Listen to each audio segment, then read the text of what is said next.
Sir ఇక పవన్ కళ్యాణ్ పాత్ర మీకు ఏమనిపించింది మొత్తం ఈ సినారీ మొత్తం మీద పవన్ కళ్యాణ్ పాత్ర?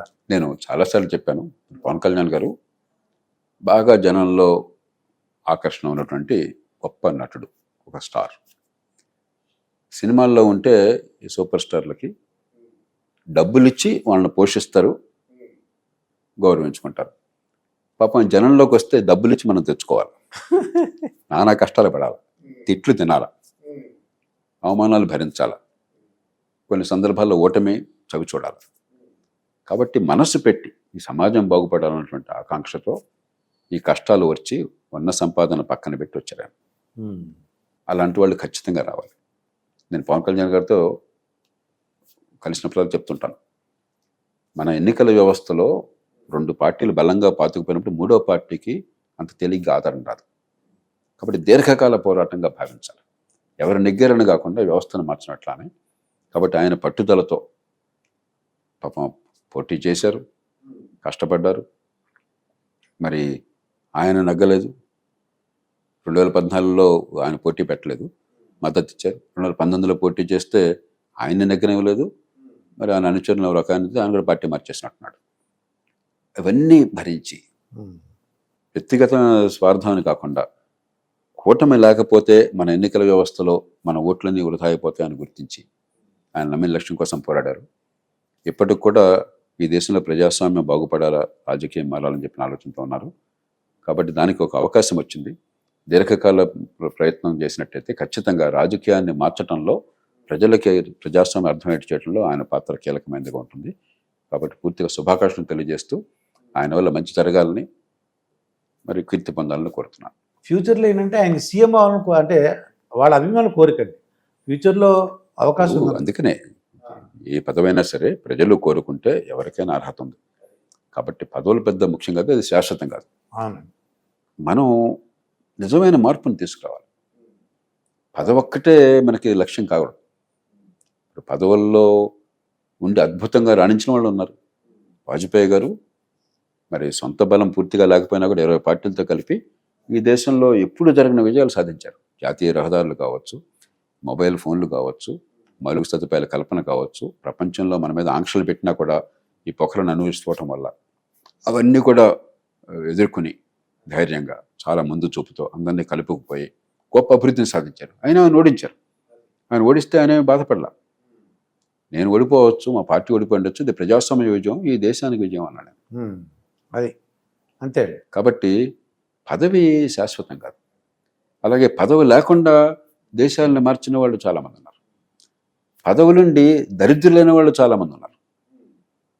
ఈడీ అమీన్ ఒక 10 ఏళ్ల పాటు రాజ్యం చేశాడు వాడు అక్కడ యుగాండాలో. ఎవడో వాడి గురించి గొప్పగా చెప్పుకోరు. కాబట్టి పదవులు వస్తాయి తప్పకుండా.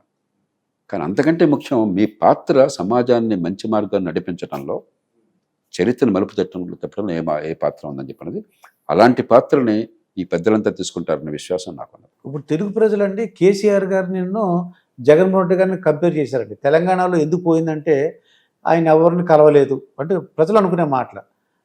ఎమ్మెల్యేలు మినిస్టర్లు కూడా కలవలేదు. తర్వాత అంటే ఒక 100 మంది, ఒక 80 మంది ఎమ్మెల్యేల మీద ఎన్ని ఎలిగేషన్స్ ఆన్లో పెట్టారట. అక్కడ ఏం చేశారంటే జగన్మోహన్ రెడ్డి గారు ఎవరిని కలవలేదు, మినిస్టర్లు కలవరు, కానీ 80 మంది ఎమ్మెల్యేలు మార్చారు, ప్లేస్లు మార్చారు, అయినా సరే ఓడిపోయారండి. అందుకని ఇప్పుడు జయాపజయాలకి మనం రకరకాల వ్యాఖ్యానాలు చేయడం కానీ అది స్పష్టంగా ఎవరికైనా తెలుసని నేను అనుకోను. అలాగే ఎలక్షన్లు అయ్యేదాకా అందరూ పండితులుగా చెప్తారు, కానీ ఎలక్షన్లు అయ్యేదాకా ఏం జరుగుతుందో ఎవరో కూడా దుడ్డుని వేస్ట్ చేయరు. అది మన ప్రజలు మనం ఊహించిన దానికంటే పెద్దగా చదువు లేకపోయినా కూడా ఇంగిత జ్ఞానం అన్నది కలెక్టివ్గా, సామూహికంగా ఒక భావజాలం ప్రవేశిస్తుంది. సామూహిక భావజాలానికి దేశం నియంత్రణలో పడుతోంది, ముస్లింలందరికీ అన్యాయం జరిగిపోతుంది, హైందవ రాజ్యం అని చెప్పంటే ఈ ప్రజలు నిశ్శబ్దంగా చెప్పారు.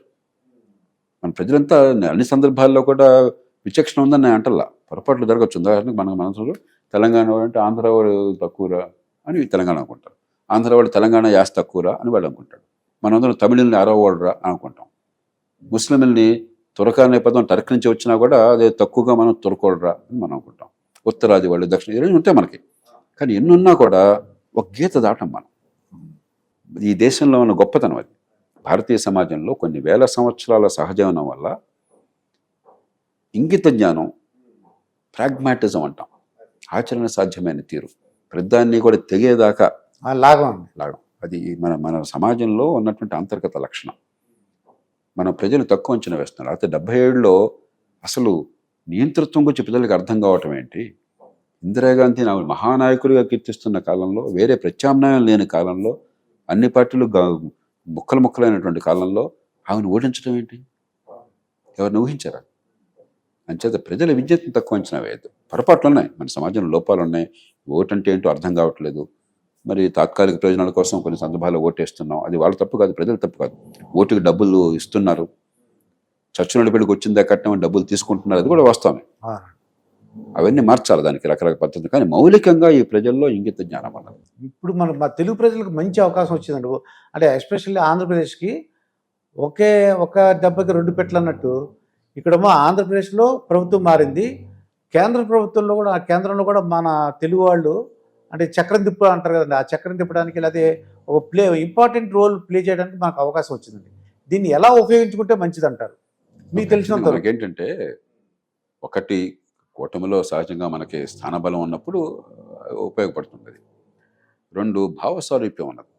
ఆంధ్రప్రదేశ్లో చంద్రబాబు నాయుడు గారికి ఉన్నటువంటి విజన్ మొట్టమొదటి నుంచి కూడా ఆర్థిక సంస్కరణలు, పెట్టుబడులు, మౌలిక సదుపాయాలు, ఆర్థిక క్రమశిక్షణ, అభివృద్ధి, అదే కదా ఆయన మంత్రం. మోదీ గారి మంత్రం అదే కదా, గుజరాత్లో కానీ దేశంలో కానీ. కాబట్టి రాజకీయంగా ఎట్లా ఉన్నా కూడా ఈ దేశం ఎలా ఉండాలన్న విషయంలో ఇద్దరికి ఒకే రకమైన భావజాలం ఉన్నది. రెండోది, మనకి ఎప్పుడైతే అక్కడ పలుకుబడిందో. మూడోది, రాష్ట్ర విభజన నేపథ్యంలో కొన్ని హామీలు ఇచ్చారు, కొన్ని నెరవేరినాయి, కొన్ని ఇంకా ఉన్నాయి. ఆ నేపథ్యంలో మనం ఖచ్చితంగా మనకి పనులు వేగంగా జరిగే అవకాశం ఉంది. కానీ మనం కూడా ఏంటంటే అన్నీ ఎక్కడి నుంచి వస్తాయని ఆశపడకూడదు. మనది ఒక కోఆపరేటివ్ ఫెడరలిజం, కాంపిటేటివ్ ఫెడరలిజం, పోటీగా ఉన్న ఫెడరల్ వ్యవస్థ. మనకి మన అర్హతను మించి ఎక్కువ కోరుకుంటే పక్క రాష్ట్రం వాళ్ళు గొడవ పెడతారు, బీహార్ గొడవ పెడతారు, తమిళనాడు గొడవ పెడతారు. కాబట్టి మనం ఒడుపుగా సాధించుకోవాలి, లౌక్యంగా సాధించుకోవాలి, సద్వినియోగం చేసుకోవాలి. అంతే తప్ప మేమేం కోరినా అర్జెంటుగా వచ్చేస్తుందంటే మన ప్రజాస్వామ్య వ్యవస్థ అది సాధ్యం కాదు. కానీ ఖచ్చితంగా మన మాటకు అక్కడ విలువ ఉంటుంది, మన రాష్ట్రం అంటే సానుభూతి ఉంటుంది, గౌరవం ఉంటుంది. దాన్ని ఉపయోగించుకుని ఊరికే డబ్బులు వృధా చేయడం కాకుండా సద్వినియోగం చేసుకుని అభివృద్ధికి బాటలు వేయాలి. చంద్రబాబు నాయుడు గారికి ఆ అనుభవం అన్నది 45 ఏళ్ళ రాజకీయ అనుభవం ఉంది. అంతకుముందు కూడా 4-5 ఏళ్ళు స్టూడెంట్ పాలిటిక్స్లో చేశారు. టక్కాముక్కీలు తిన్నారు అన్ని రకాలుగా. గతంలో ముఖ్యమంత్రిగా 2 సార్లు అటు ఉమ్మడి ఆంధ్రప్రదేశ్కి కానీ, ఉమ్మడి ఆంధ్రప్రదేశ్లో హైటెక్ సిటీ వచ్చిన, హైదరాబాద్ నగరం అభివృద్ధి చెందిన, ఆర్థిక సంస్కరణలు శ్రీకారం చుట్టిన, అవశేష ఆంధ్రప్రదేశ్లో 2014 నుంచి 19 దాకా డబ్బులు లేకపోయినా కూడా పోలవరం ప్రాజెక్టు కానివ్వండి, కియా మోటార్స్ కానివ్వండి, మౌలిక సదుపాయాలు కానివ్వండి, అద్భుతంగా చేశారు. కాబట్టి ఆయనకి అనుభవం ఉంది, అవగాహన ఉంది. అంచేత సద్వినియోగం చేసుకుని బ్రహ్మాండంగా చేస్తారు నమ్మకం నాకు. ఇది ఇమీడియట్గా అంటే చంద్రబాబు నాయుడు గారి ముందున్న సవాళ్ళు కానీ ఇమీడియట్గా కంప్లీట్ చేయాల్సినవి ఏమున్నాయి? మొట్టమొదటి సమస్య ఆర్థిక సంక్షోభం. దాన్ని వెళ్ళిపోతున్న ప్రభుత్వం ఎడాపెడా అప్పులు చేసి, అప్పులకు తగ్గ ఆస్తులు ఆదాయాలు లేకుండా, అప్పులు కూడా కనిపించే అప్పులు కొన్ని, కనిపించని అప్పులు కొన్ని, ఆఫ్ బడ్జెట్ లోన్స్ అంటారు. ఎస్క్రో అకౌంట్లో ఖజానాలో కూడా పడకుండా ప్రత్యక్షంగా అప్పులు ఇచ్చిన వాళ్ళకి చెల్లించే ఏర్పాట్లు చేసి రకరకాలుగా ఆర్థిక వ్యవస్థను అతలకుతలం చేశారు. దానికి తగ్గట్టు దగ్గర 1,00,000 కోట్ల రూపాయలు బకాయిలు ఉన్నాయి.